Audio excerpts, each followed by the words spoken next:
Luto muna tayo ng labanos at kamatis. Muna natin ang butil ng bawang. Sunod naman natin ang sibuyas.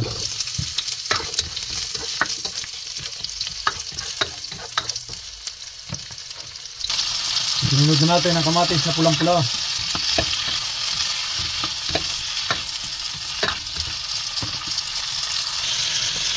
Gawin natin ang kamatis na pulang-pula. Hinog na hinog.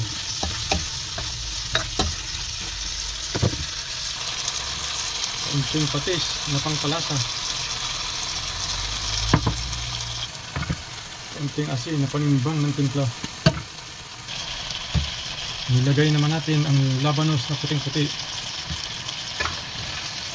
Hinahaluin natin para sila yung magsama-sama. Kulay ng labanos ay medyo namumula na. Nilagyan ko rin ng kaunting paminta. Panimbang ng timpla. Mag-iintay lang ng ilang minuto. Siguradong ito ay luto na. Hinalo na ng hinalo hanggang sa maluto. Pakiramdam ko yung baraso ko yung masakit na. Nung ito ngay tinikman ko yung panama ang lasa. Kaya ang ginawa ko ay inahon ko na. Dapat sa simpleng ulam ay makontento ka.